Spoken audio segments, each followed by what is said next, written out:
Mister மனைவி சீரியலில் நம்ம அஞ்சலி வந்து கர்ப்பமாக இருக்கா.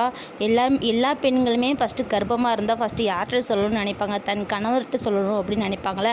நம்ம அஞ்சலியும் அதுதான் நினைக்கிறாங்க. பட் சொல்கிற நிலமையில இல்லை, நம்ம அதை விக்கி கேட்குற நிலமையில இல்லை. ஏன்னா விக்கிக்கு எதுவுமே ஞாபகம் இல்லை அப்படிங்கிற பட்சத்தில் சொல்லியும் யூஸ் இல்லை இல்லையா. அதனால அஞ்சலி சொல்லலை.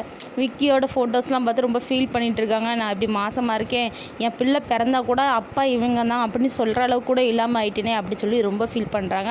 அதை பார்க்கும்போது நமக்கே ரொம்ப கஷ்டமாக தான் இருந்துச்சு.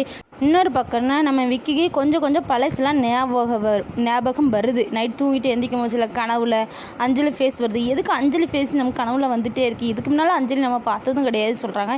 இப்போ தான் நம்ம ஃபஸ்ட் டைம் பார்க்குறோம் அப்படிங்கிறாங்க.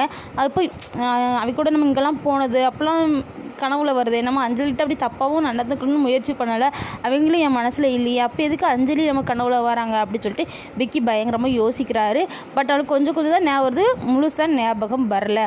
அஞ்சலிக்கிட்ட திங்ஸ் எல்லாம் பார்க்கலாம், நம்மளோட ஃபோட்டோஸ் ஏதாச்சும் இருக்கா, ஏதாச்சும் ஒரு குழு கிடைக்குதான்னு பார்ப்போம் அப்படின்னு தான் அஞ்சலியோட ரூமுக்கு வந்தால் நம்ம அஞ்சலி மயக்க நிலைமையில் இருக்காங்க. அவளுக்கு மாதம் பிறந்தால் எல்லாருமே தலை சுற்றிட்டு கிருன்னு வரும் இல்லையா, அதுதான் அப்படி இருக்காங்க. உடனே நம்ம விக்கி தான் ஹாஸ்பிட்டலுக்கு கூப்பிட்டு போயிட்டு வராங்க. அப்போ தான் அவளுக்கு மாசமாக இருக்கேன் அப்படிங்கிறது நம்ம அஞ்சலிக்கு தெரிய வருது. ஆனால் விக்கிட்ட சொல்கிற நிலைமையிலும் இல்லை, யார்கிட்டையும் சொல்கிற நிலைமையில நம்ம அஞ்சலி இல்லை, யார்கிட்டையும் சொல்லக்கூடாது முடிவு பண்ணுறாங்க.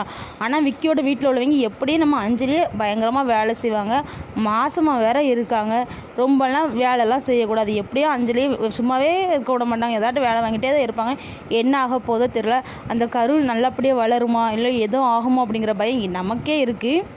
இப்போ அந்த வீட்டில் வந்து வீட்டில் உள்ளவங்க எல்லாருமே சாப்பிட்றக்காடி ஹோட்டலுக்கு போயிட்டாங்க. இப்போ அந்த வீட்டில் யாரெல்லாம் இருக்காங்கன்னா அஞ்சலி விக்கி மட்டும்தான் இருக்கிறாங்க.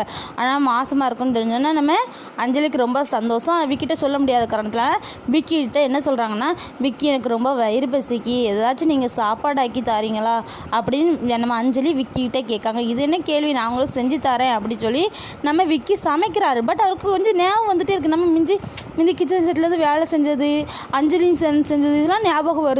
பட் எதுக்கு இப்படி வருதுன்னு தெரியல அப்படிங்கிற ஒரு குழப்பத்திலே இருக்கிறாரு. கூடிய சீக்கிரத்திலே நம்ம விக்கிக்கு பழசெலாம் வந்து அஞ்சலி கூட சேர்ந்து குழந்தை குட்டியோட சந்தோஷமாக இருந்தால் நல்லா தான் இருக்கும். யாரெல்லாம் எல்லோரும் அவங்க 3 பேரும் சந்தோஷமாக இருக்கணும்னு நினைக்கிறவங்க மறக்காமல் லைக் அண்ட் கமெண்ட் பண்ணுங்கள் ஃப்ரெண்ட்ஸ்.